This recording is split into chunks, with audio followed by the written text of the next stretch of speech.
live stream first, and then so you guys will be live on Twitch as well, right now. Yeah. Oh, okay. So whatever pressure you feel, great, because like that's the kind of pressure you will be feeling on the broadcast anyway. And I think this is just a small snippet of what you experience when you go to live events. Live events, the ambience is much more heavy, the tension is much higher as well. So I would really like to see how you guys perform under stress. That to me is the biggest marker that I think whether you guys are ready or not. Yeah. All right, thank you. So have you done any HOK events so far? Um, okay, I actually do not want to put this out first Okay, then don't. because Then I, don't. I don't want you to I don't want you to affect what you would be thinking later. So maybe I'll leave it to the end Yeah, later on. to let you know. Okay. All Okay. right. So once you guys are ready, I will start the video. Ready? Let's do the Yeah, All right. let's go. Okay, let's go. And there it is. Welcome back, everybody, to the Honor of Kings Invitational Season 3. And we are now with Team Vitality versus Nova Esports. We're going to go to Game 1, and we're back here in Manila. We're just going to be your shoutcasters for today. My name is Dash, and I'm here with Nell, and we're going to be your shoutcasters for today's matches. Yeah. Super excited to be sharing the mic with you, Dash. And as what you've said, there's so many people on the stage, such an exciting event to be at. And I'm super proud to be part of this event as well. So I'm definitely looking forward to seeing how these teams are going to perform on stage. Yeah, very great to see a Team Vitality here in Nova Esports, one of the strongest teams right here in the tournament. Probably the favorites to win in this tournament. Very excited to see what they're going to pull through in this match, especially if it's against a team like Team Vitality here now. Yeah, I mean, Team Nova and Team Vitality, right? They are both the top of their regions, their respective regions. They definitely are the cream of the cream. And we definitely are going to be expecting a lot of plays that they have practiced beforehand, a lot of tears, blood, and sweat that goes into the plays that they think of to make it work. So super proud, super excited to see what they'll come up with and the strategies they will employ. Hey, and there we go. Blue side is going to be on Vitality. Red side is going to be in Nova, especially for the drafting. This will be very, very important with what we've seen from a while ago. We already have a 1-0. This is going to be game 2 of our series. And I'm excited to see how this is going to work for our teams, especially that we already have some picks lined up a while ago. So here we go, Nell. We're going to go right into the picks and bans. Yeah, can we just give a shout out to the coaches before the game starts, because they are really, there's just a lot of process going into thinking about the picks that suits your team, the strongest, the strengths, the weaknesses that you can exploit from your own teams and the opponents. So just a quick shout out to them, because it's not an easy job at all. But yes, coming into this game itself, we've already seen there are a few characters that have went to the global bans. I mean, I'm expecting to see a lot of team fights. I'm expecting to see different comms, dive comms. I'm expecting to see brawler comms. I'm expecting to see all these different mechanics going into the bans. And we're going to start off with Ogren and Mai Shiranui. Makes sense. Yeah. Makes sense. Yeah. This is going to be a classic, though. Mai Shiranui being the first ban is has always been a thing ever since even HOK championships. I think Mai has been a priority ban every time, especially on the hands of Wendy. On the side of Nova Esports, is a very, very difficult hero to play against, especially on the hands of that guy. But again, for the side of Vitality, Arlie is going to be open here, but will they be able to pick it? Musashi is going to be our first pick here for the side of Vitality. Yeah, I mean, there are a few picks that they can just choose straight away. Just being comfortable with their picks, some niche picks not to forget as well. But Nova is going to quickly pick another character, just to the first of the 2 picks. That's going to be Dharma, so probably going to end up at the Clash lane. I love this. Definitely can hold his own ground, especially in the Clash lane, ready to deal burst damage when needed. Also, just the CC potential, right, coming in. So it's going to be coupled up with Arlie. Wait. Tirentier. Okay, so the 1v1 DPS are coming into play right here, Dash. Yeah. Oh man, I'm really surprised that they didn't pick the Arlie here. They had the opportunity to do so, but with the Renji being available here for their side, I think the Renji is probably the third best pick together with Arlie, Long, and then the Renji is going to be one of the priorities, especially in this global ban meta that we have right now. But they're going to go with the Elaine. I think they're looking for a lot of brawls here for the team, and coupling it with a Dolia, that adds a lot of value. That adds a lot of with the ult, the Celestial Melody is going to be really good, especially with the Death by Sunset on that lane. Yeah, I mean, having a Dolia is definitely very beneficial, right? You can reset cooldowns of really, really long cooldowns on your teammates. It's definitely something that they are looking to take full advantage of, right, for the side of Team Vitality. But for Nova, they're going to go with Tian Wei. So Tian Wei on the side of Wendy here. Yeah, it just screams team fight to me. It just screams a lot of brawling action here. So I like that they're focusing on brawlers here on Nova. Whereas Vitality is like, okay, we just want to secure Roamer first. We want to secure this one support first. We already have these two, Elaine, Musashi. Okay, fine. Now let's get this support first before they ban it next. Because right up next, that's going to be Long and Shang Quan being banned. And Zhang Fei on the side of Vitality. This is expected though. With the Shangwon getting banned here, it's also because there's a presence of Adoya on the side of Vitality. They don't want that synergy to be halved on the Vitality side, so this is going to be perfect for them. Gives a lot of opportunities, but with the support bans being both the tanky ones, the Zhang Fei, the Lianpo, there's not really a lot of options now for Nova Esports, but they went in for the Angela for the mid laner here. I mean, Angela is very good in dealing burst damage, right? So probably just wants a character that can deal on her own, hold her own. Like if something happens, well, at least you can fend it off. You can clear the creeps if you want and just go and help the lanes when you need to. But right now we are going to Vitality's lineup picks. There's Lady Sun. So Lady Sun up against Tirenchie. I mean, they know what's coming up, right? Lady Sun with the invulnerability, especially when going up against a 1v1 fight, that's going to make things a little bit more interesting. It's going to make life a little bit harder for Tirenchie. I mean, there's the stun on the side of Tirenchie. There's the invulnerability, physical invulnerability from the side of Lady Sun. And finish up with Yixing on the side of Vitality. Oh, I love it. I think they forgot about Secure here for the side of Vitality. I think this is a good thing. Secure being a very new hero in the game is going to be good. Very mobile. A bit of tankiness and a damage that comes through with it, which is really good with the composition they already have. They have the CC that they need to activate the Direnji and also to activate that Janwei. So Nova Esports has something good going for them here. But on the side of Vitality, I love that this is very easy to execute. What they want to do with this composition can be easily pictured and can be understood by everybody. They want the Musashi to go in, they want a lane following through, and they have some resets on 3 people here on Vitality, which is a good thing. Yeah, I totally agree with you. After all, this is just the second game, right? So they probably just want to test the waters first, just get a few characters out. They want a clear plan. So I like what the coach is doing right here. Just a clear plan. Like you and I, we can see it right here, right now, what they are going for, what the game plan is. Because sometimes there are some teams that go for a rather complicated, technical, a lot of setup is required. Sometimes it might backfire, but here, clear, cut, simple. I love it. So the final lineups is locked in. And I gotta say, I love the composition so far, but just asking from your side of perspective, which of these 2 compositions you favor more? And then I'll let you know mine.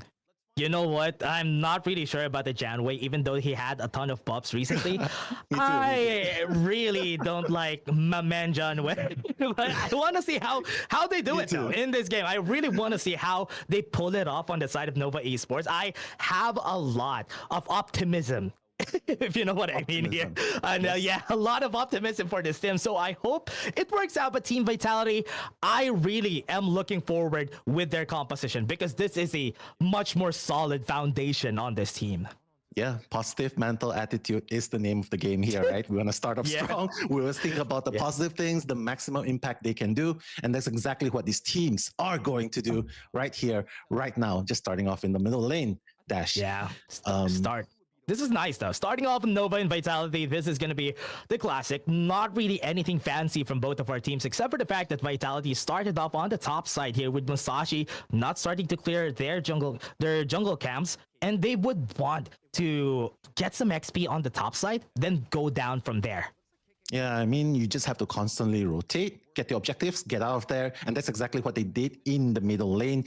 Just help to push it in. Okay, wait. Yeah, that was really smart here for Wen, just taking out one of the jungle camps right here from Sai, and denying that from him is actually good. Denies him the level 4 once he goes onto the top side. Yeah, the confidence of a jungler, right? Just take what you can and then get away with it. That's the name of the game. And that's exactly what he did.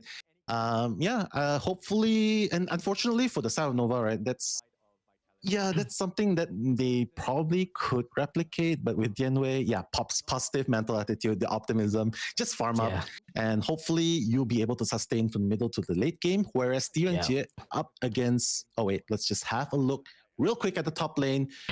Nothing much really going on. Just wants to maintain that pressure, make sure that you don't get pushed too back, make sure your tower health is up, and that's it for the beginning.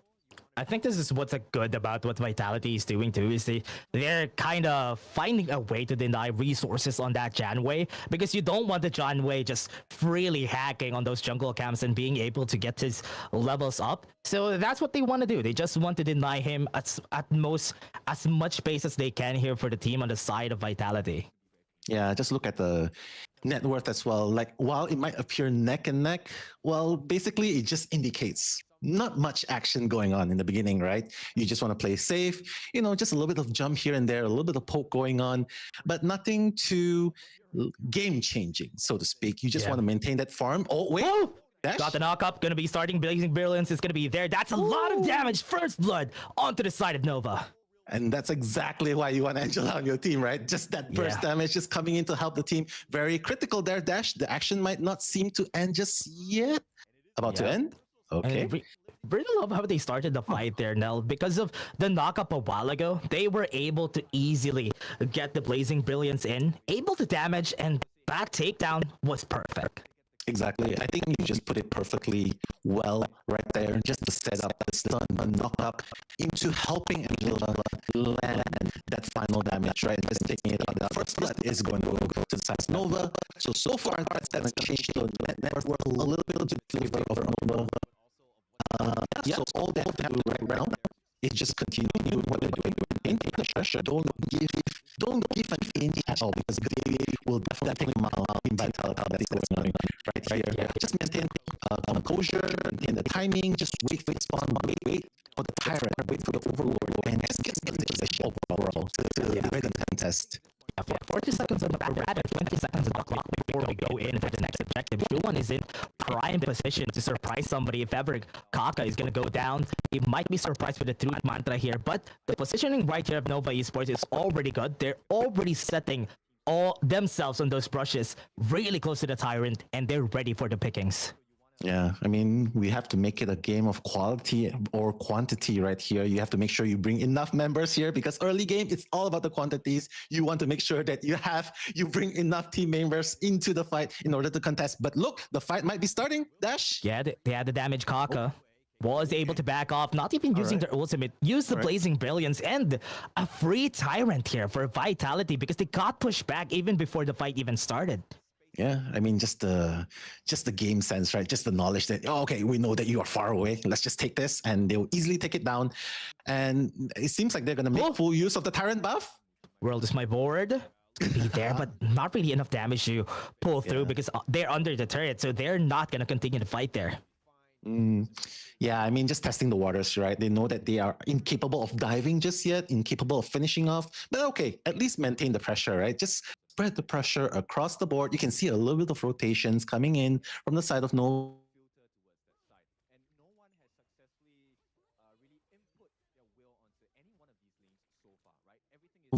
Okay, towards where the jungle is.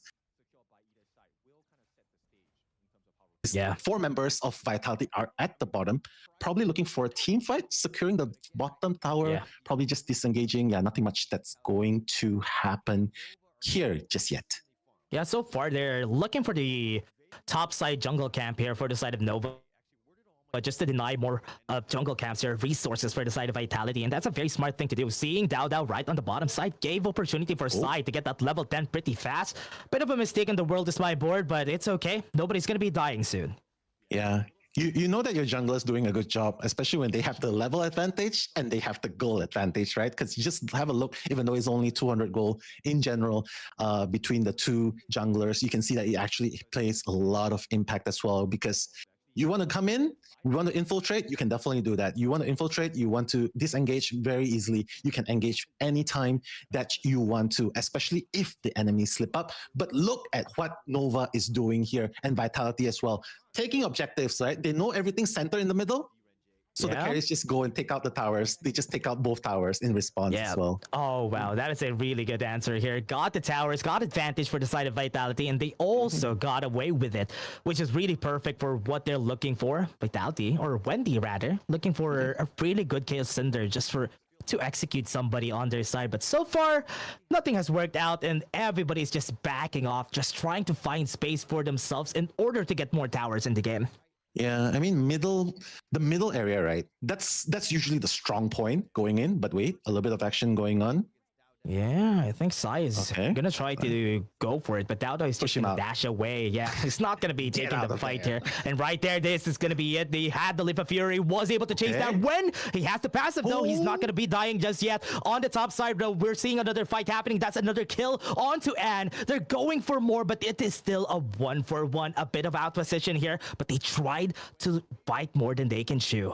Yeah, this is just classic brawler, right? Brawler taking out brawlers, just fighting and just getting one in response. Actually, it's not too bad for both sides. Okay, pause. So can we do a swap? For now, I'll save my feedback for later. All right. Okay. Okay, ready? Sure. You do the Continuing from PvP this? now. All right, let's go. Okay. Yeah. All right, Dash, disengaging. Yeah. And with that, with what we've seen a while ago, what a really great way to really picture the fight here for both of our teams. A while ago, Sai went out for Wen, but remember, they had the passive there on Wen, which is why he's not going to be killed anytime soon, even if he got them onto 1 HP, which is the good thing about the Yixing pick. And that is it. I think that is a bit of a punish there on the side of Nova. Yeah, I mean, they just have to wait until one side slips up, right? And if I was on the side of Nova, I would definitely be thinking like, okay, right, we have to wait until they make something slip up, and then we go in and punish them. But both sides are so far, they're just being really, really careful. But wait, something might pop up. Vitality just looking to brave the front lines a little bit. Okay, just waiting to test waters. We can see everyone, the whole family of Vitalities in the middle. Let's see what's going to happen here. Gearing up towards being a possible some sort of engagement, but ultimately it ends up with taking of the Tyrant and now soon to be the Overlord as well. Dash, so. Yeah, Nova just took what they can. They went in for the Overlord, but the Tyrant, a lot more valuable, especially in the fights that they want to take in the mid game. So I was expecting them to contest it on the side of Nova, but because they're not really that confident that they could take the fight right now, because they need to set up a lot here for Nova before they can work things out. And comparatively, on the big fights, I think Vitality has a lot more opportunity, or rather, a lot more damage, which is why they are looking for those opportunities. Yeah. Speaking of opportunities, I'm just waiting for the DPSers to lock in. You know, the ADs coming in. I can't wait to see when the AD will finally be dishing out all the damage, especially in the team fights. We see a team fight happening jumping in. Okay, wait, what's going on here? Clearing shop, Vitality taking one after the other. Wow, they are just chasing Nova off the middle ground right here. And although it might seem like a really bad story for Nova, I think they should be really grateful that they got off with only 2 casualties. So what seems to be like a pretty big team fight ended with a sort of minimized casualty right there.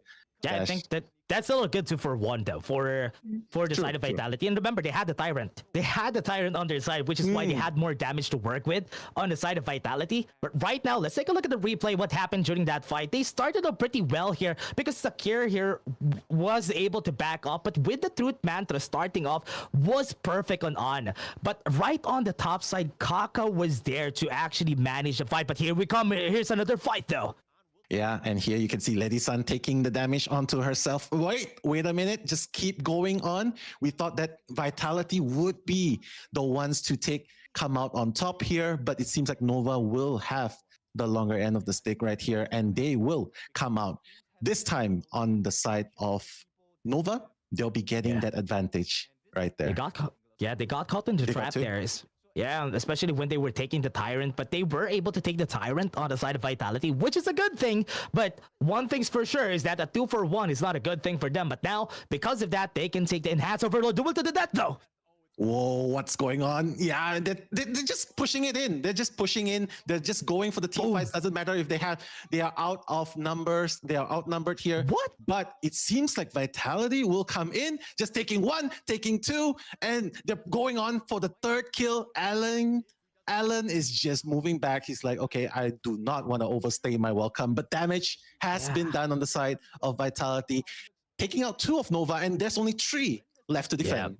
And that was a really bad fight to take. Muchi was not there on that battle. They started the battle without Muchi in the area. They were taking the Enhanced Overlord. And because of that, the punishment was there. Dao Dao didn't die. Nobody was there to shred him off. And now they're going to be taking even this mid lane turret in their favor for Vitality. Power in numbers, Dash. That's the only thing I can say. Power in numbers. You take out the opponents, you take out 2 of them, you go back, you take the objectives, then go back to the Tyrant, go back to the Overlord, and basically that's what they're doing. Even the jungles are being cleared on the side of Nova. So Vitality doing a really amazing job, just making sure that, okay, we're disengaging, but it's fine. We'll just take everything along the side.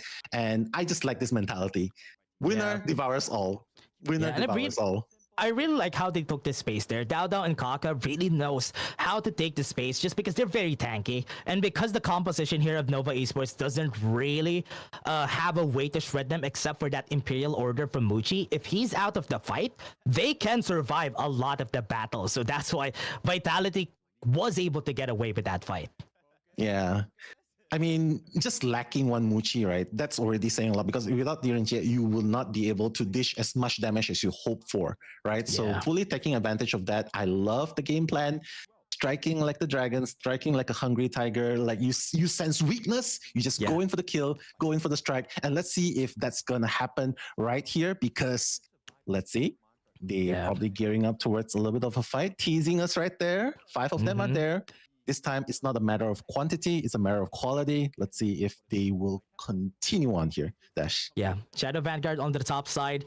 Got to take down on the bot side tower, and they are dividing the attention of Nova. With this 4K gold lead too, it's going to be very substantial for the next fight that's going to happen because they're close to their base. Oh, wait. Do they realize it's 5v4? Do they realize it's 5v4? Are they going to dash? No. Okay, wait. Okay, realizing that Dharma's coming back, they're probably like, okay, yeah, we're not gonna die this time. This time, we're not gonna give unnecessary damage to the team, and they're just gonna back off a little bit more. Dash. Yeah, that is already it. They're just backing off, especially when you're in the third tower. If you do have a lot of wave clear on your side, especially for the side of Nova here, they can actually defend this for a long time against Vitality. Now they're going to be taking the Tyrant and they're going to try once more. Once they take this Tyrant, they're going to try once more. Try to take them down as fast as they could before they would be able to clear the minions. Yeah, and not only did they take the Tyrant, they also took one out at the same time, right? Just now, like, just taking one Tyrant is going to be a game changer right here. Like with the extra damage boost, that's definitely going to come into play. I love that they did it. And now with the 120 seconds buff that they have, let's see if they're going to make something happen. Technically, they should make something happen, right, Dash here? Yeah. From what we're seeing here, already on the 4th item here for On, this is already going to be good. That's a lot of damage from that Lady Sun. Considering with that range, that Blazing Brilliance, though. Yeah, I mean, just coming in, okay, setting up. Let's see if the world is my board is going to matter most. Okay, the jump in. All right, just buying so much space. The Allen just dishing out damage in the front line. He's not dying. He's just taking out 1, 2, 3. Oh my goodness, KK. What a play by Allen right there, taking out 3 members. And it looks like that's it. They're in the position to take the game. Yeah, they're going to be ending this now. One more fight. Wait, come on, one more fight. The 2. Oh no, what can you do when you're the last one standing, taking out the 2 remaining members? My goodness, what a team wipe. And victory will go to Team Vitality right there. just poking into the weakness of Team Nova, realizing that yep, we've managed to make it about quantity and plus the quality that we have. We're gonna take out the entire team, Yeah. take out your tower, and that's how they Yeah. won it. Okay, well done. Great.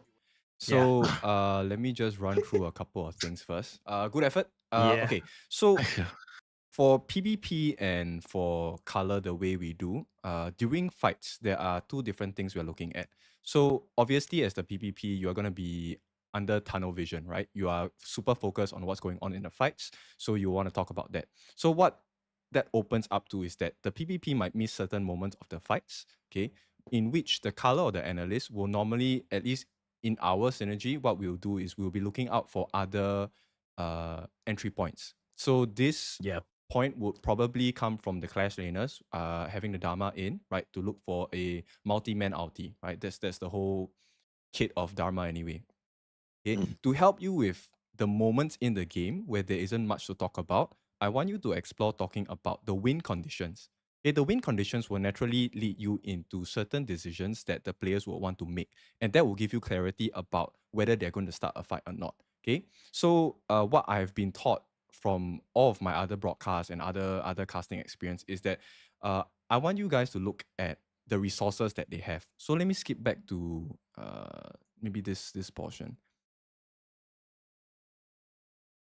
Okay, not really clear on what's happening here, but essentially I want you to take a look at the resources available for each team. So when I talk about resources, there are a couple of things. Number one, okay, the green bubble right beside their faces, that's the ultimate, right? So whether they have that on cooldown or not. At the same time, itemization. So example, if you take a look on the left, Dao Dao, he has the Blood Rage, right? So that's going to give him an extra shield. That's going to help him survive. And that's also a perfect counter to heroes like CY. Okay, because CY he wants to get your life down so that his Leap of Fury does maximum amount of damage, right? So these little small pieces of information can help you fill those little gaps where you are not sure what to talk about, right? At the same time, the common spells like the Flash and all that, these are things that you can set up way before the fight happens. This gives you a lot of breathing space in terms of what to say, and it also prepares you for what may be a big moment, right? So there are a couple of people. This is based on Hero Kit, right? For Kirker on Vitality, he's taking Sprint. So we don't expect a different kind of gameplay. His gameplay is very simple, right? The kit of a lane is I'm going to jump Yeah. to the backlines, I'm going to cause as much confusion and as much chaos as possible. Meanwhile, Dao Dao will be hunting either CY to make sure that he's muted in the fight so that he has to focus on Dao Dao, or he wants to go straight Yeah. for Muji, which is the main damage dealer across the team, right? Xuan Yep. on that Dharma is supposed to be handled by someone else in the team, whoever it may be, right? It can be Wen coming in with the board, or it can be An coming in with the rolling rates and stuff like that. Okay, so once you understand what the win conditions are from both teams, the fights and the entry point and the starting of fights will be much clearer to you. So it will kind of disallow the moments where you're lost in limbo, right? Like, okay, are they going to fight? Are they not going to? What exactly are they looking for? Okay, another point to note is that when they're going for neutral objectives being the Tyrant and the Overlord, okay, I want you guys to also focus on the reasoning behind their decision. Whether they go for the Tyrant or whether they go for the Overlord, that's fine. This is a concept I have learned from FGC. You guys know what FGC is, right? Yeah. Okay, so Yes. fighting game community. Fighting games. Okay, Yeah. fighting game community, there's a term called option select. So option select means you choose the next best move to use, right? I won't go into detail on what that mechanic is for, but essentially that's what teams will practice. Meaning, if they see an opportunity for them to steal the Tyrant, they will fight for it. But if there isn't, then you have to start thinking about, as a team, if I'm on Nova, I don't get access to the Tyrant, what's my next best option? That will be a conversation topic that you can talk about. And it flows freely into the conversation. It gives you the next talking point as well, right? Now, after they have taken the objectives, this then leads to your next train of thought, which is what's the usage of all these buffs, right? Now, usage of the buffs, it can be up to your own interpretation, right? Tyrant buff, you have the lightning charge. It allows you to clear waves faster. It also gives you extra damage in the team fights, right? So you guys did mention that. You can dive a little bit deeper into it where you explore the options available for them after getting this buff. So you want to be in the mindset of the play itself. Okay, now as a team, great, guys, we have gotten the Tyrant. We have the Tyrant buff. What's the next move? Do we want to go for kills? Do we want to go for wave clear? Do we want to go for a turret, or do we want to make a defensive measure? right? These are all options that you can talk about it as you think of this train of thought, right? So that gives you a lot of content to talk about. Okay. Besides that, during the fights, example, if let's say, actually, Dash, I like your breakdown of the fights after it happens. There's a very clear Yeah. understanding of what resources are available, but you can dive a bit deeper where you can talk about situations that could have happened, or example, situations that should have happened, like Xuan not being able to catch anyone with the ultimate, or maybe he didn't have Yeah. flash, right? So besides having say like the power spikes and level differences, right? I want you guys to explore the situation that could have turned this entire scenario around. Example, if CY didn't jump in earlier, or if Wendy didn't waste the Chaos Cinders on someone else in the team, right? That fight could have gone very differently. I want you guys to paint the Yeah. picture for the audience.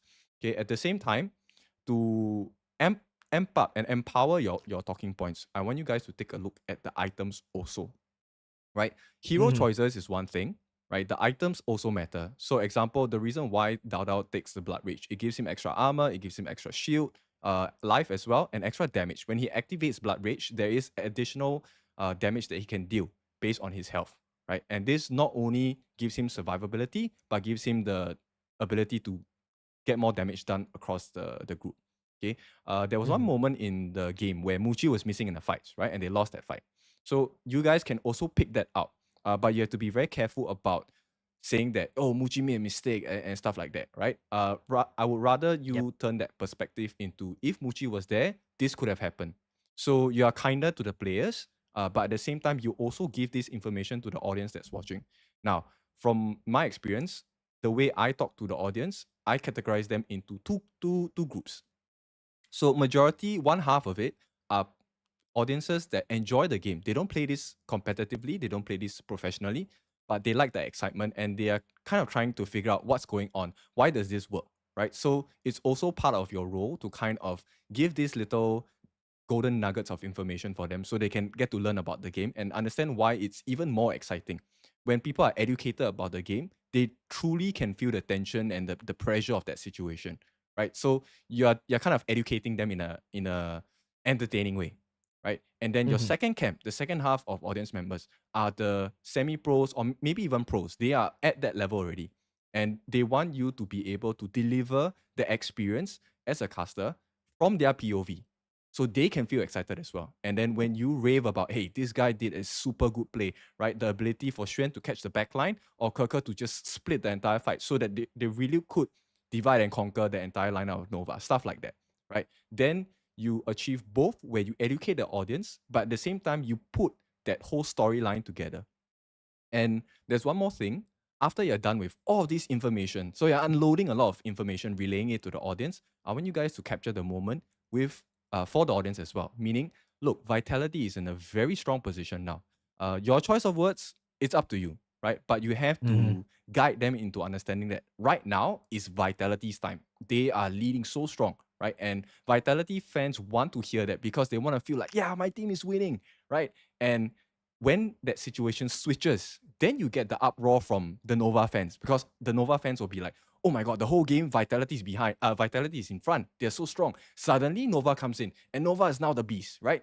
They get the shift in emotion, they get the shift in energy as well. And then as a caster, that also allows you to go ham without any repercussion because it's kind of like it doesn't come out of nowhere.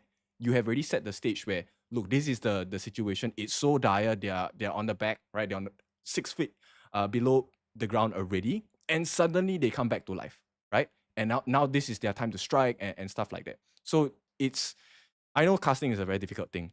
General audience don't really understand how much goes into this craft, but these little instances, if you can gel them together, it will really help you kind of put that broadcast at a different level. Yeah. Also, okay, this one is personal preference. If you guys want to joke around in the cast, that's fine as well, right? Some casters do want to have like, hey, I want to be the funny guy in the cast. So besides just the commentary of the game, I want you guys to go and figure out who you are as a caster. Like what kind of persona are you, right? Who's Dash? What is Dash known for? And then like who's Nell, right? What does Nell mean when Nell comes onto the broadcast, right? What kind of experience are they expecting from you guys, right? Is it funny? Is it fun? Is it serious? Is it like hardcore? It's up to you. You get to decide, right? Okay, so this is one rendition of top tier game. So Nova Vitality, obviously, we all know two of the strongest contenders in this competition itself. So I would like to give you guys a different kind of gameplay. This one should be the Nongshim Wait, and sorry. go Sorry, ahead. Kin. Yeah. Hey, Nell Dash. Sorry for lurking. I didn't want to Yeah. interrupt because Kin was like classes in session. I was tuning in. I do agree with what Kin says. Kin, apologies for interrupting. It's No, just all more of good. like before you go into the next game. I kind of want to because I had some feedback as well. Yeah. And apologies again for just joining late. I know that there were like I don't know what you got was discussed in the intro. I like the fact that you guys dressed up. It's like dress for the job you want, not the job you have, kind of thing. Love it. Hi. Great stuff. Yeah. Okay, so let me again. If you've answered these questions already, please forgive me for asking it again. But things like, do you guys watch Honor of Kings Esports? Yeah, I was there.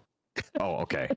All right, I what was about you? there when the invitationals was happening. I was there like 3 days. Probably. Okay, Yeah. you're lucky. We were not there. Yeah, I didn't see you guys there, which is sad. Yeah, very sad. What about you, Nell?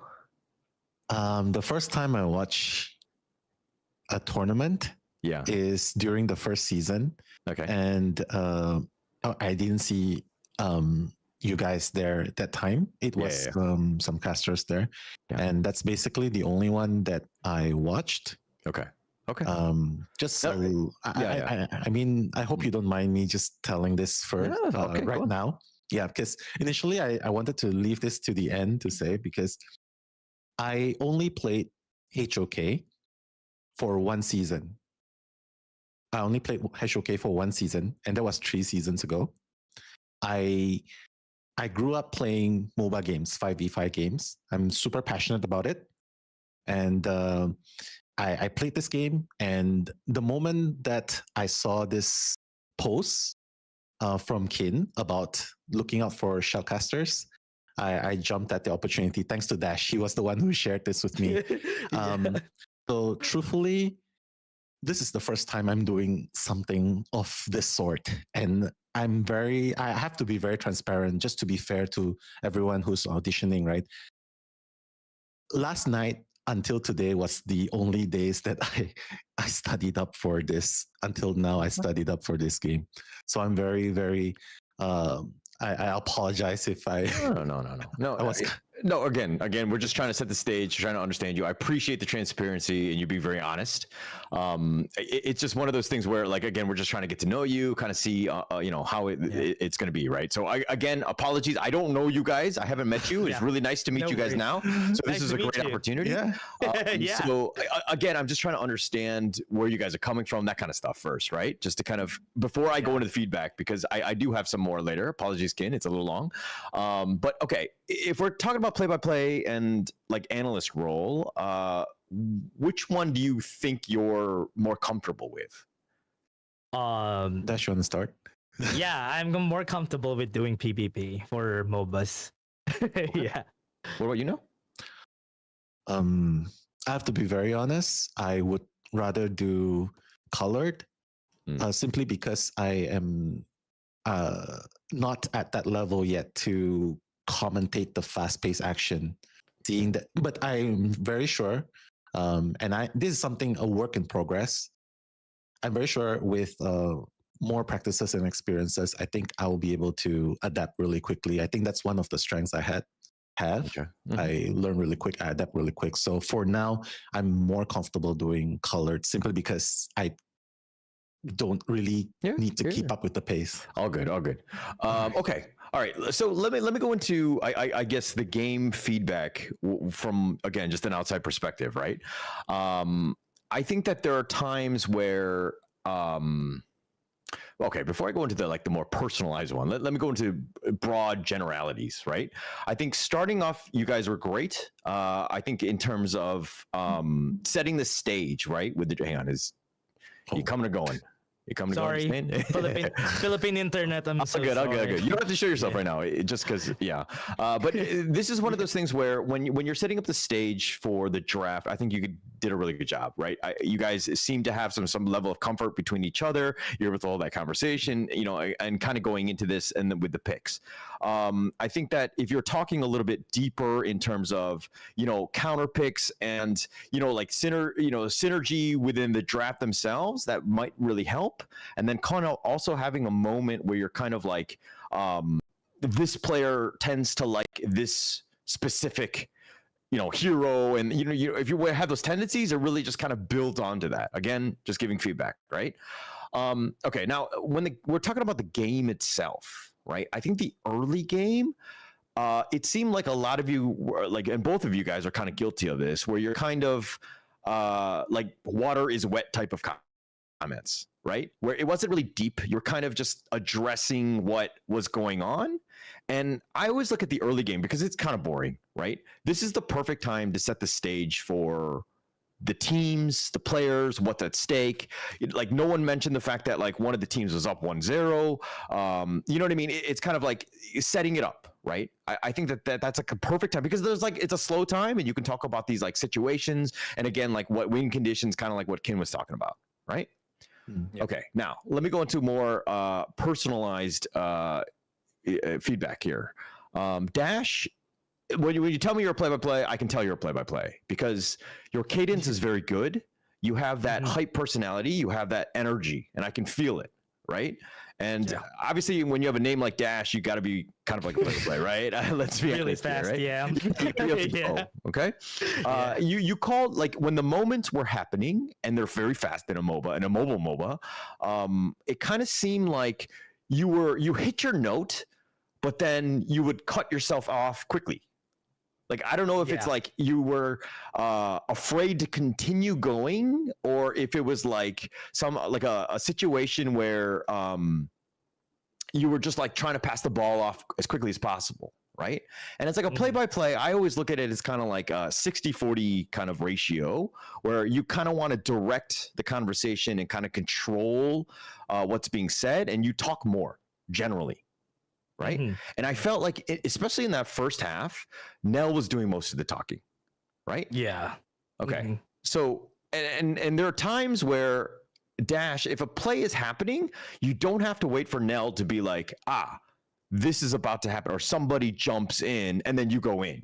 Like, you can interrupt, you can just go, right? You don't have to wait for Nell. Okay. As a play-by-play, again, I always make the analogy that you're like a rally car driver, right? The play-by-play is the driver, and like the navigator is the analyst, right? Where he's kind of like reading notes, but at the end of the day, the driver is going to make the decision of which way to turn and things like that, right? Yeah. Okay. All right. Now, Nell, when fights were happening or about to happen, there were a good number of times where you're like, something is about to happen, like literally your words, right? I think that you continue on just talking about like rotations or whatever, or talk about the game. And then when things are actually happening, Dash comes in and he just tells you what's going on, right? You never have to be like, hey, this is going to happen. Or I think a fight is about, like, these are words that you're just filling, but it's not really adding to the cast. Does that make sense now? Yeah. Okay. I understand. Awesome. So again, you should just like continue to talk, break things down, do your analyst things, but let Dash interrupt and then hit those play-by-plays. Okay? Okay. All right. Gotcha. Sorry, it's long-winded. That was the first half. I like to give a lot of feedback. There were some really good things, by the way. I don't want to undersell what you guys did. Okay. So now when Nell was doing play-by-play, and this is kind of where like I kind of sensed it. I didn't want to say it, but it didn't seem like, Nell, you were 100% comfortable with the game, right? Like things were happening, action was going on, and it didn't seem like you were really understanding what to talk about, like how to break it down, right? I think obviously if you want to do play-by-play, it's super key to know spells, to know, if you don't know the spell names, fine, but like the dash is coming in, the death at sunset alt, you know what I mean? Like you need to be able to like substitute words. You can't just be like, things are happening, like, you know what I mean? Like you can't be called like that. Okay. All right. I don't mean to be too mean there, but I think that's super important. Okay. Another thing is that, and this is kind of, I think Dash did a little bit better towards the end, but in the beginning, I think that there was an understanding where you were kind of like, a lane is going in, or a lane is doing stuff instead of the player kicker, right? Yeah. Think of it like basketball. We're like, hey, the shooting guard is taking all the shots instead of being like, hey, Michael Jordan is taking those shots, right? Like, what is more valuable, right? It's like we really need to talk about the players, right? So it's again, you need to be, almost never say the hero names. I would say that you talk about the players, bring them to light, shine, let them shine, right? Okay. Another thing, and just being very broad, and I'll close. Sorry for this long. No one really talked about items, builds. Those infographics came up many times. I think that this is something that, like, again, just overall infographics. There was like gold graphs. There were many, items, vision score, all of the things that you could potentially have talked about, and they were kind of glossed through. All right. Mhm. Okay. Sorry, I'll get off my horse. I'm all done. good. Thank you. So in terms of itemization, the way that I normally like to do it is to see how much of an advantage it gives to that player, right? So okay, just to be clear, whatever feedback for PvP and for color, it is intertransferable. Meaning, even if you go back to your natural roles, so this one, I would rather you guys go back to your natural roles. So Dash, you just do PvP, now we just go with the Yep. color, right? So when you go back into your respective roles, end of the day, you still must understand what your corresponding role requires, right? So when I take a look at itemization, it's also for me as a color, when I'm explaining it, I'm also explaining it to my PvP so that he knows during the fight what potentially could happen. Meaning, if someone is an item down, doesn't have the damage, the PvP will naturally know that in this fight, it's horrible for the farm lane in the opposite side, right? So they will be looking very closely on this guy, whether he's gonna die or not. And if he doesn't, does he get a kill? If he gets a kill, it's an instant recovery, right? He may come back blow for blow. He's ready with the items already. He's gonna be able to go face to face against his, not only just that fellow farm laner, but maybe against the entire team, right? Stuff like that.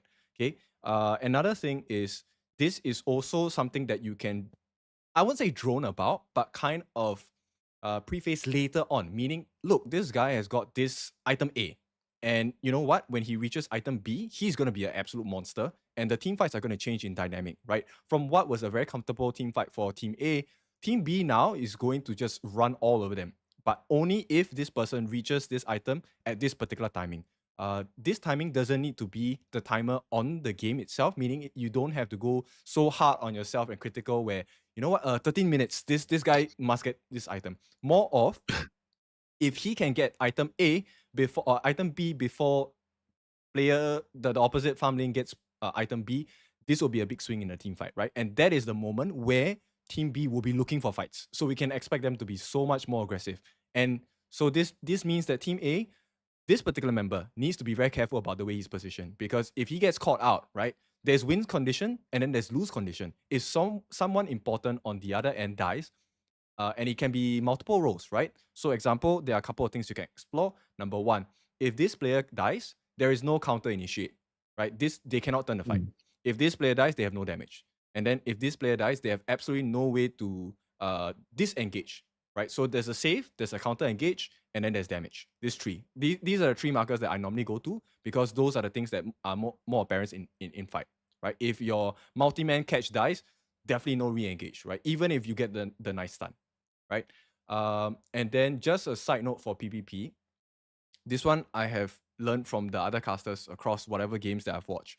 Now, you don't need to go directly fully into skill names. Skill names can be a handful, right? Like the world's my board. You don't have time to say the world's my board like all the time in Yeah. fight, right?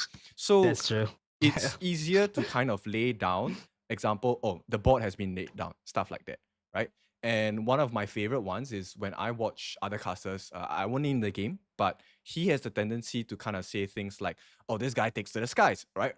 Example, Lung's ultimate, Infinite Vastness, he becomes a dragon, he goes into the air. So instead of saying like Infinite Vastness and all the long-winded, you just say take to the skies. Much easier, much cleaner, more descriptive of the moment. It's much more beautiful as well, right? Verbally aesthetic. Yeah. Right. So this game is Blacklist against Nongshim. If you're not familiar with the teams, don't worry. I'm not going to judge you on that. We're not here to judge you. It's more of to give you pointers on Yeah. how to improve. Because like I Thank believe you. this, normally one session is not enough. It's more of for us to kind of see where you guys are at, and then we'll give you feedback on where you guys can improve.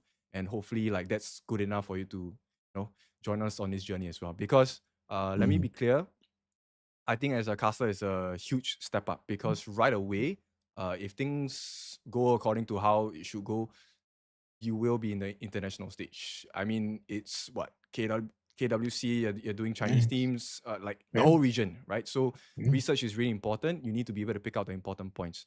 Item names, if you don't know, that's fine. You can go and research that on yourself. But the important ones, try to figure out ways you can cut down the usage of skill names to your liking, but still be able to portray beautifully. At the same time, try to focus on the player names, right? End of the day, your role is to highlight the players. If you want to be a star, the players should be the star. The product you give, if it's good, you will automatically be good. Yeah. Okay. Gotcha. Ready? All right. Let's go. All right. Okay, welcome back to the game. We are in Honor of Kings Invitational Season 3, and we're still in the same day, everyone. This is going to be Nongshim Red Force versus Blacklist International. The Philippines, the home team of the Philippines is right here in Manila against Nongshim Red Force. And we're still going to be your shoutcasters for today. My name is Dash, and I'm here with Nell. And Nell, how have you been doing? We had a bit of a break there before we had this series.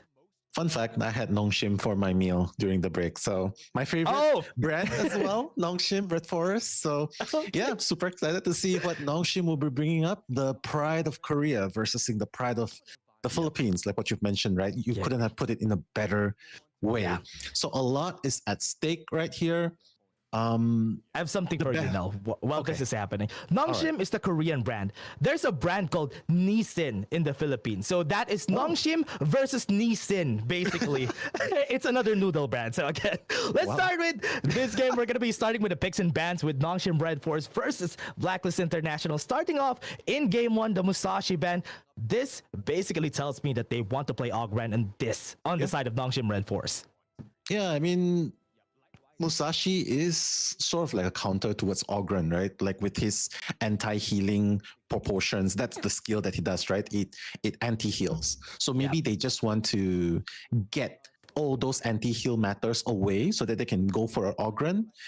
But right now we are seeing Dolia being banned as well. So taking away Musashi, taking away Dolia, that resets cooldowns, very long cooldowns, right? Yeah, I think they're definitely gonna pick Ogren if it's not banned, but it's banned. So Blacklist realizing the threat, right? They know what they're going for. So Kyung K Young is going to opt for the Dun instead. So Brawler, like I think this is gearing up towards a Brawler. I know it's very early, just the first pick, but I have a feeling, I have a gut feeling it's going to gear towards a Brawler side right there. Yeah, from what we've seen with this composition here, this is going to be entailing a lot here for the side of Blacklist International. They can go for the Jaja. They can even go for the Arlie here on their side if ever they want something a bit safer, if they want to dip in and dip out of the fights, especially against a very slow hero here like Dun that uses the Unruly Blade, has the Wind Slash. If you can dash out of the way, pretty perfect though. But looking at what they're going to do for the second and third pick here, I hope they have more CC for the side of Nongshim Red Force. CC, Brawler, there you go. tanks. Yeah, you're going to get that. Dharma is already a combination of both, right? So I like that. You can see a clear distinction, right, between two of the teams so far, just based off the two picks. I guess we'll have to wait for the third pick before we can finally decide what it is. And it's going to be Yixin, right? Yixin's going to be that pick. Dash, I mean, Arlie, Jaja, that's sort of like a dive comp versus a Brawler's comp right there going on there.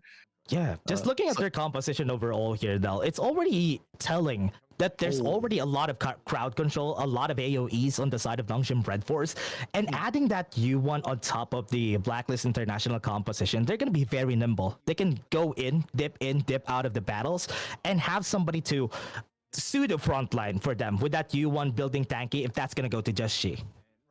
Yeah, I mean, Blacklist International should probably start thinking about who they want to play, right? For the part of tanking, because so far I'm not seeing any tanky characters at all on Blacklist International. Might be a problem, but we'll have to see later on, because right now they're taking out Tirenjie, and yeah, just a little bit more time. NS is gonna take out Sun Che. Wow. So yeah, I mean, okay, fine. You can have Dun, you can have Dharma, please. yeah, we are not gonna give you Sun Che as a tank right now. So Blacklist International looking to ban. Okay, they actually banned Zhang Fei. Yeah, but talk to me about So- what they're missing here for their composition now. With Nongshim The Red tanks Force is missing. already having a lot of crowd controls for them, but Blacklist, yeah, I agree with you. They need somebody to frontline for the team here. But for Yeah, Nongshim, what do you think? Yeah, Blacklist definitely needs a tanker, but for Nongshim, they don't exactly have a marksman ready yet. I mean, the options are really, really limited here. Maybe go for something nimble, Marco Polo, something that can move out. Because right now they probably need a character that can dodge this kind of attack, right? Yeah. Or alone, That's right? true. Because Yeah. at least take to the Yeah. skies. You can go in or you can go out. Because it's really dangerous though. If you look at Blacklist International, right? It looks like it's a dive comp. It looks like they can just position themselves very well, go in for the kill, just jump. Basically just dive. Whereas for NS, probably the support might need to be something that can CC. I was just thinking about Mozi, and there you have it. That's Mozi. Or even a Lianpo, that would be great as well. But Mozi, Yeah. I like this, although it's sort of a bit out of place because Zhang Fei would be best, right? But it's been banned. So Yeah. Mozi, I don't hate it, but it feels like a niche pick right there. And Yeah. And honestly, it's already good. Okay, if you're sorry. fighting Take against a an pau- earlier take a judge, pause first, yeah? Okay. Yeah. So I just want to give a little bit of advice to Nell. For Nell, right, when okay, I know you don't have a lot of game information for this, but one of the things that you can do is to explore the kind of skill combinations that they have, right? That's going to help you understand a little bit more about why they picked this composition. Now, of course, okay, do you know what Yixing does? no. Okay, so Yixing is the one that lays the That's board, the board. right? So if Yeah. you're caught in the board, you cannot leave that area, even if you are CC immune, right? So this is Yeah. one of the reasons why they picked this in conjunction with the Dharma and the Tun. Okay, Tun is very tanky. He likes to soak in a lot of damage, and Dharma's favorite place is a wall, right? Because that's what his ultimate requires. You need to slam someone against the wall to get the stun, and then you have like free range to damage.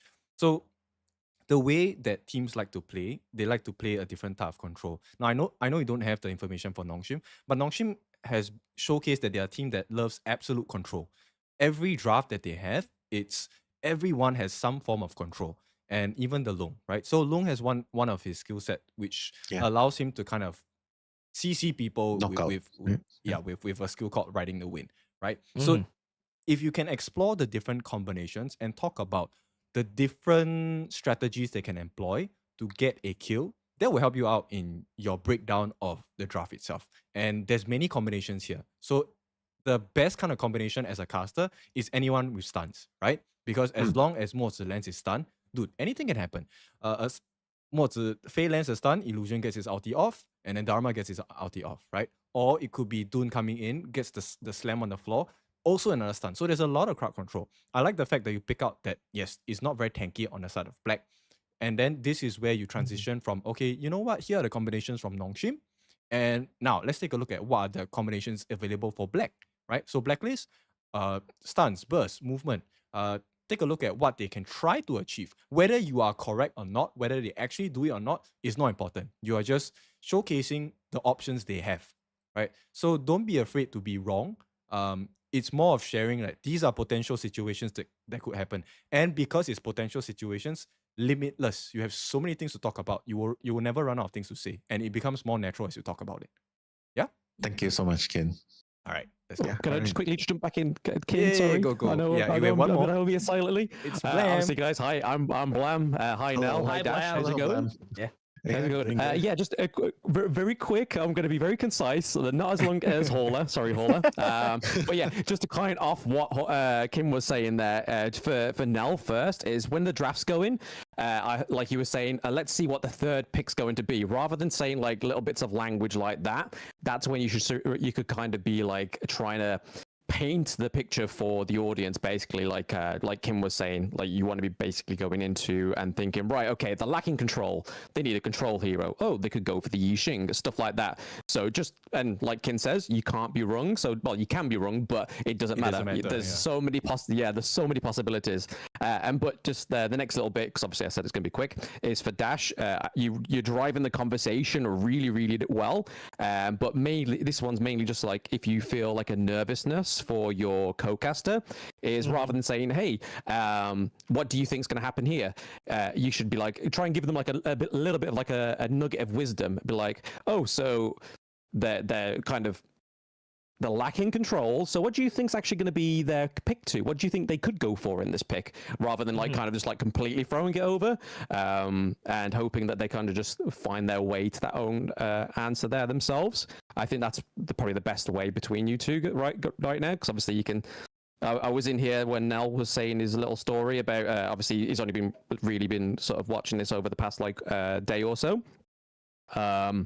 So if you're knowing that, rather than kind of just like hoping that those weaknesses don't show, it's kind of like trying to cover them the best as you can, because obviously it's very clear and confident, Dash, that you are the conversationalist in this broadcast partner here. So if you can witness or even get like a little inkling of their weaknesses, then kind of just like not kind of like metaphorically cuddle them with words, right? You gotta like, okay, so this is what you could like. What are we looking for here? Do you think like a Yi Xing can go into this? And then it kind of like, it's a safety net for somebody that may not be knowing what they're thinking of, or like, oh crap, I'm not too sure what I should say here. So you kind of giving them a bit of direction. So that's all I need to say.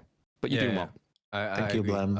Just to add on as well. So one way you can help cushion that even more is to actually give him the topic. So besides just asking like, what do you think is available for whatever team, you throw out that option for them, and then you guys just talk about it. Yeah. So example, like let's say Mozi hasn't been picked yet, right? You can just say, you know what, I think a Mozi fits into the lineup. What do you think? And then at least Nell has some options to talk about what he thinks of Mozi. Once again, whether he's right, whether he's wrong, it doesn't matter. You're exploring the options for that potential draft, right? And if that conversation turns out where, you know what, actually Mozi isn't that strong, then now you can then come up and formulate your own hero pool, right? You know what, actually we can take this from a different perspective. Like there is no one perfect way to play the game. There are many options you can take, right? The options are just risk versus riskier, right? Personally, I love riskier ones, so I would say a lot of heroes that don't make sense to the general public, right? And this is with common spells. I think both Blam and Holler know this, right? I play Mozi with Execute, play Marco with Execute as well. Like, but it works for me, right? So the thing is, look, you can never be 100% wrong, because there will be, in some parallel world, 1% chance where you get a kill with Mozi as Execute. It will happen, and then you're justified. That's all. Right. The new meta. That's how you do new meta. Yeah. Okay, so let's go in. All right. Okay, and we are back. The last pick here, Nell, is going to be a Lady Zen here for the side of Blacklist. We were talking about how they're losing a frontliner for the team. There's no tanks, but with the composition that they do have here, I do think this fits pretty well, because even though they don't have a tank, at least they have some form of semi wall on their side, because they have somebody to CC for the team, like the Lady Zen, a really big AoE. What do you think about it?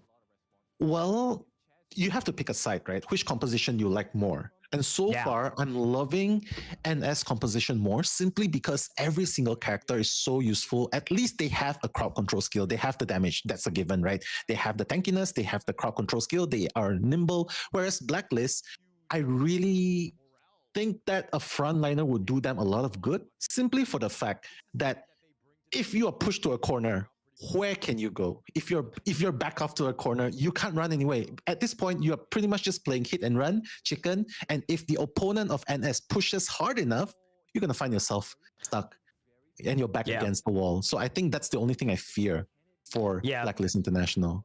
That's the scary part, though, about the Blacklist International composition, but that's a risk that they're willing to take. With this composition that they have a lot of ways to get away from the battle. They have a lot of ways of dodging the Truth Panther. They have a lot of ways of dodging even the board from that Yi Xing, and even that done with the Wind Slash could be easily dodged with how nimble and how fast the heroes that they do have in the team here. So looking at this composition, right, I just have a feeling, Dash, that it's just about we'll talk a little bit more about this later on, right? Because right now it's just a feeling of one team fight that's going to make the whole difference in Yeah. favor of one of these teams, right? So without wasting any time, let's get into the game right off Yeah. the bat. Blacklist International going up Okay, I'm just gonna against let it play. NS. What you can do, you pick out one player that you want to focus on the fight, and then you can just start the conversation from there. Yeah.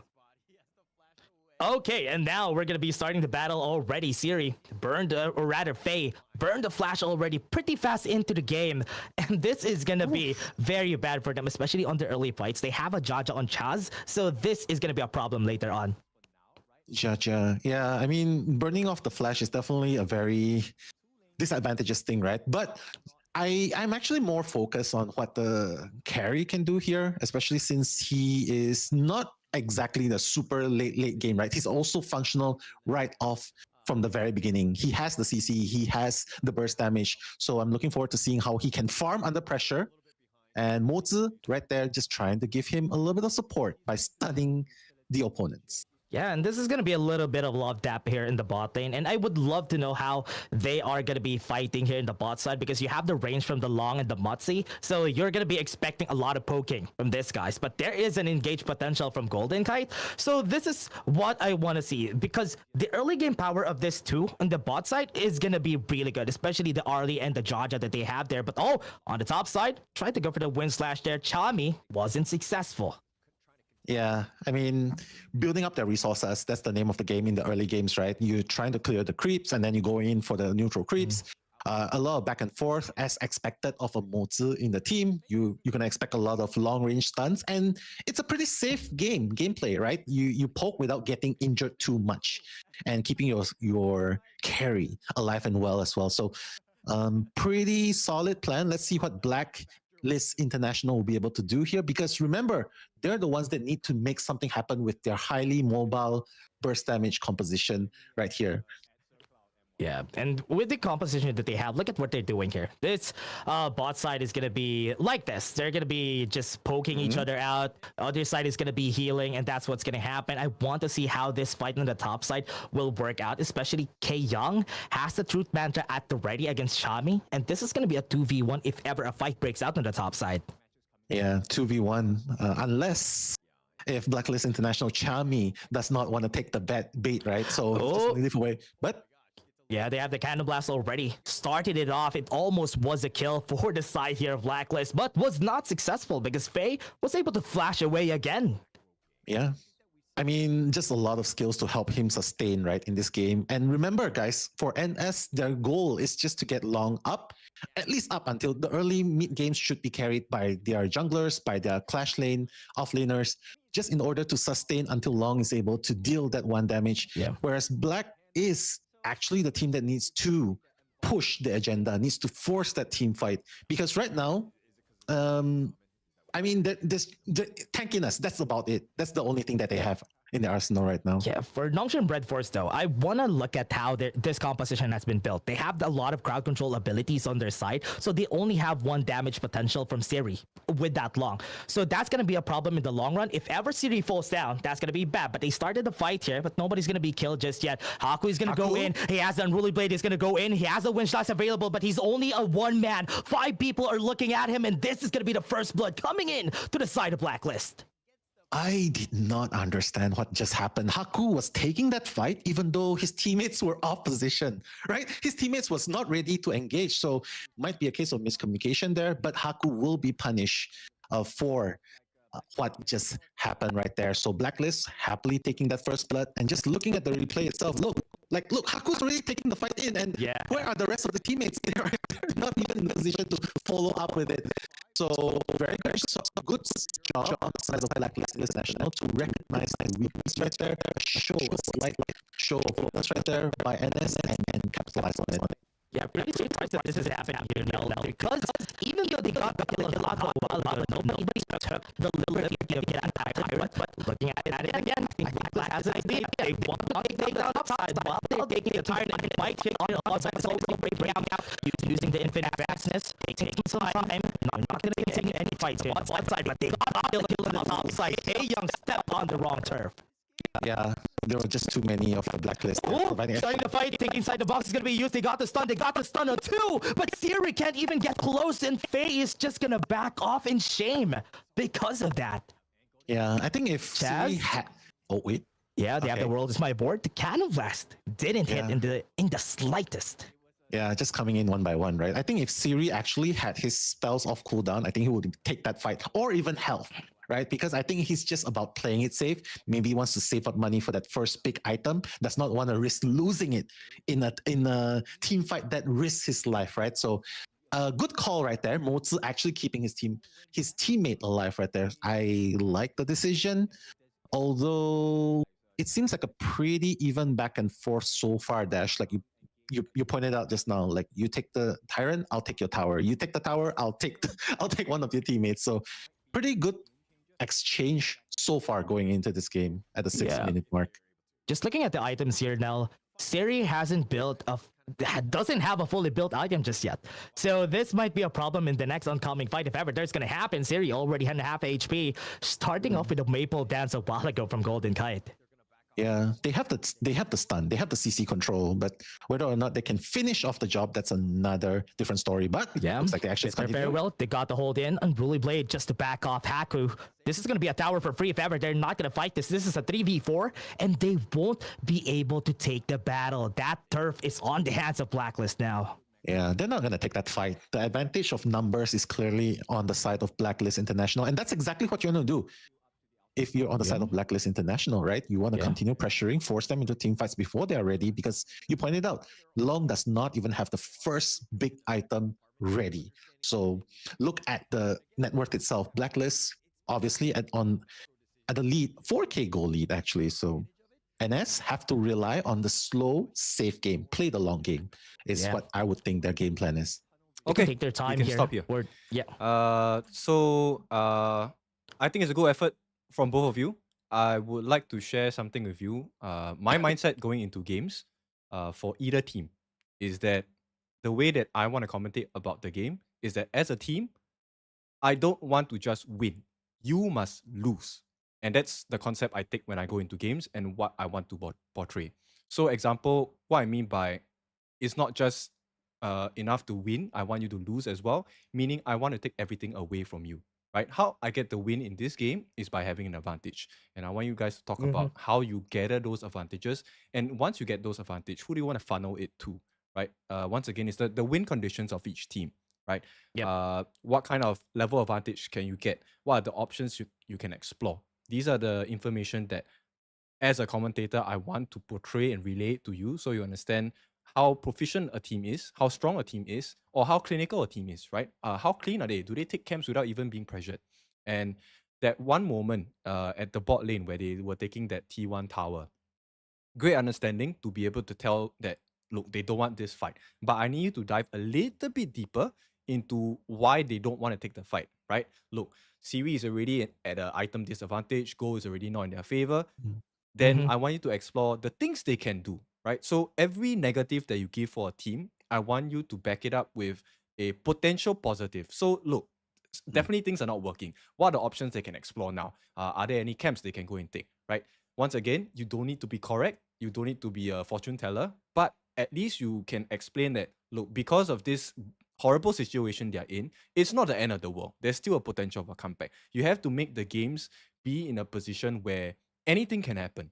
That way you keep the audiences engaged. Especially, I mean, we have seen storms all across the board in any game, esports, right? But the commentators do their best to keep it at a portion where it is exciting because there's still a potential for comeback. And in a true smash, then you change your focus from, hey, there's a potential for comeback, into how sick these guys are because they're just stomping everyone, right? And then you start to analyze about what they did so well in the game. How did they get to this point? How did they get so empowered? Did they eat protein powder? Did they go to the gym or whatever nonsense, right?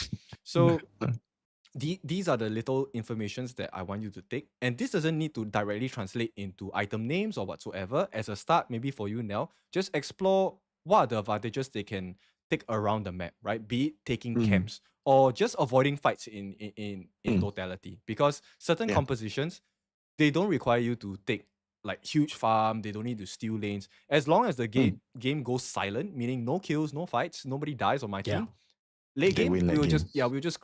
just crush you Mm. because there's no Mm. way you win us in terms of items. It's just a hero and draft difference. Yeah, and then when we Mm. go into the analyst portion, you can talk about that, right? Look, from Mm. my understanding, the game plan was such and such. Whether they did a good job, I don't know, right? It can be, yeah, I think they did a good job at the start of the game. Kind of lapse of attention, or maybe not enough conversation, not enough comms between the teammates, or maybe just they're not having a good day today, right? Maybe they didn't have sleep, Mm. or they have met them before, they got crushed, confidence is an issue, right? Or maybe they're Mm. just feeling the pressure because look, playing at home on your mobile phone at the comfort of your sofa, your couch, you have a charger, aircon, whatsoever, that's great. But Yeah. now you're live in Manila for Nongshim, you're in a foreign country, you're playing in front of Yeah. their home fans. You know they're not cheering for you, right? These are also things you can bring into the conversation, and it's That's not wrong, true. right? We Yeah. were not. Yeah. So can you imagine, right? If someone gets a kill from the side of Yeah. Blacklist, in other games we have heard Yeah. audiences when their opponent dies, the whole crowd cheers and they just slam the drum Woo! once. Yeah. Boom. Yeah. The player does hear it, even though it's like soundproof headphones, they hear it. And it affects them mentally. And once your mental state is not there, your physical prowess in the game is definitely going to be dwindled, right? You will miss your smites, you miss your flashes, Mm. flash in the wrong direction. Or when your teammates tell you, no, you have to go. This is an opening for us, and you feel like, no, I'm not itemized to take this fight. I don't actually trust my teammates' call, or I don't trust my captain's call, and then they lose, right? So these are emotions you can put onto the broadcast when, things like this, and this is a pretty high octane game because end of the day, Nongshim had already knocked out 2 Filipino teams, right? So they were called the kryptonite of Philippines. So this was a game where Blacklist was supposed to prove that, hey, you know what? Yes, you have defeated the other 2 teams, but we are the best, and they are the number 1 in Philippines, right? So these kind of concepts you can bring across. Nothing to do with items, nothing to do with like gameplay, but just the state of the battle. Many different things you can background, right? explore. Yeah. So I think now for you, your homework is really just to familiarize with the items and what is the advantage in the game, right? Actually, for Siri and Golden Kite, even though Siri did not have a full item, in terms of damage, Siri was actually able to burst down a couple of members on the side of Blacklist. And all he needed was to complete that first item. He was not far away, right? So these kind of concepts, you can also present at this moment. Look, Siri not that strong, but the moment he completes this item, straight away, instant turnaround. Blacklist not gonna have a fun time at all because if they protect Siri well enough, Faye just gets the stun in, Siri just gonna go ham, right? And then Blacklist, suddenly they'll find themselves on their back. Okay, Blem, I think you want to say something. Yeah, just 2 points basically. I think the reason why Kin showed you obviously Vitality against who was it? Vitality against Nova. Nova, yeah. And then Nongshim versus Blacklist is because they're 2 different games, right? Like the start of this game was completely different to the start of that game, and you can tell like how you guys speak about it that it is a different game because it's much slower. But the things you need to take note of, the quick ones that I would say, is rotations. Like you saw that from the mid lane, you saw that Dragon was actually rotating down to the bot lane, but nobody mentioned it. Obviously, that later set up a kill for the side of Blacklist, which is obviously a huge foreshadowing that you should be really looking for. And then that kind of kinds me onto the second kind of thing, whereas like, don't always just look at what the observer's doing. Look at the minimap as well. The minimap is going to be kind of like your future storytelling. Like you're going to be able to see like where the rest of the other teams are, rather than like 2 or 4 players that the observers are kind of looking at going head to head. So I would always say look at the minimap. Minimap's going to be kind of like your blurb into the next team fight.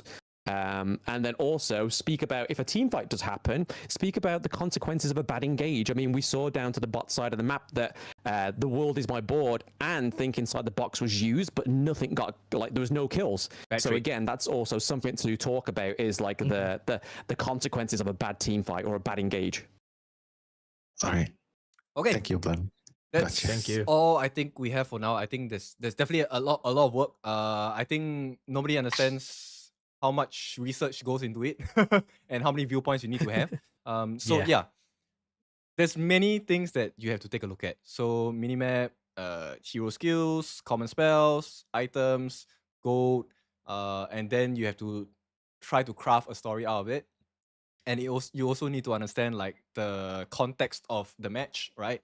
Example, okay, Nongshim is coming in from Korea, and we try not to mention countries. We talk about the regions instead. So JPKR region, going up against the PH region, hometown crowd, the stress of playing live, and then past results. If they have ever met before, what was the result? Anyone got crushed very badly in a 1v1 situation, because that's gonna be a confidence killer, right? You also have to take into consideration the player's mental state. Besides just the draft and the game itself, them as a person, how do you think they're feeling right now, right? And especially if let's say it's a 16-minute game and you get crushed for 15 minutes of the game, but you win one big team fight at the last gasp of the game and you win the whole thing. Yeah, talk about that as well, and then talk about how that is going to influence the next game in that series. Now, this one is a very special competition because this was a much longer series available for the teams, right? Normally it's BO3s into BO5s. This was a BO5s going to BO7s. So it's a long, exhausting day for them. They have to be very focused, and it gets extremely draining, whether they have eaten or not, whether they have had enough rest the day before. These are things that you can put. Once again, don't need to be correct, right? Right or wrong, doesn't matter. Their play will show you on the game. Okay, gotcha. Yeah. So if there's anything you guys need in terms of like information, research, or what you should be looking out for, you just text me on Facebook. Yeah, I will just feed you whatever I can. Okay. Thank you so much, Right. Kim. I'll also extend that invitation as well. Like if you guys want to like just talk about anything in terms of obviously Honor of Kings, not personal things, but yeah, any sort of like questions you have. Obviously, I'm not a therapist, so I'm not qualified for that. But I think season 3, season 1, season 2, and KC and EWC makes me qualified for Honor of Kings. So yeah, if you've got any questions, literally fire them my way. I'm always free anyway, and I'll always kind of message you guys anyway. Dash knows because Dash already. Yeah. Thanks, Lam. Thanks, Ken. Yeah. So that's great. Thanks, everyone. We'll see you again. I will arrange another session. Hopefully we can do it quickly, because we don't really have a lot of time as well.